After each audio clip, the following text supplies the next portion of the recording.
দাদা এই জিনিসটার নাম কি? এটা হলো আমাদের আদিবাসী যে প্রিয় খাবার নাপ্পি বলে বাংলা ভাষায়, কিন্তু আমরা শীতল বলি। হ্যাঁ, এটা আসলে এটার প্রস্তুত প্রণালী মানে কিভাবে তৈরি করে জানেন? তৈরি করে সামুদ্রিকের মাছ দিয়ে। সামুদ্রিকের মাছগুলো চাপের মধ্যে রাখে, টুকরির মধ্যে রাখে, ওগুলো একদম বাইতে নিখুঁজ ইয়াবা করে আর কি। ওগুলো ইয়াবা করার পরে তারপরে এভাবে খাঁচির মধ্যে ঢুকায়, ঢুকানোর পরে তারপরে কক্সবাজার টেকনাফ থেকে এগুলো আমদানি হয় আর কি এখানে আমাদের এখানে। এগুলো সচরাচর এগুলো সবজিতে বেশি মজা বেশি হয়।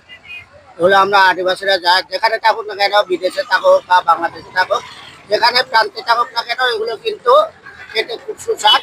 এগুলো সবাই খেতে হয়। আমরা আদিবাসীরা যদি এগুলো সবজি তরকারিতে না দিই, এগুলো সবজি তরকারি মজা লাগে না। কারণ আমাদের তেল যদি দিয়ে দিই একটু টক মতো লাগে। এগুলো যদি দিয়ে দিই সবজির মধ্যে খুব ভালো হয় এবং কি খেতেও তরকারিগুলো সুস্বাদ হয়।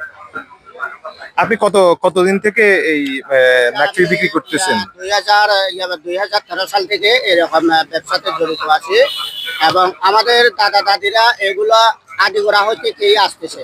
এগুলো এই জন্য আমরা প্রজন্মেরা জন্মান্তরে এগুলো খেয়ে খেয়ে মানে তরকারির সাথে খাচ্ছি আর কি, তরকারির সাথে খেয়ে যাচ্ছি।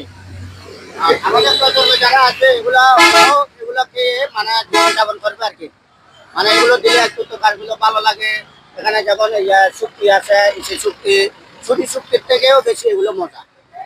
এটার দাম কত দাদা? এগুলোর দাম হলো আপনার 700 টাকা কেজি। 250 গ্রাম, 250 গ্রামের দাম পড়ে 100 টাকা। থ্যাংক ইউ দাদা। ওকে।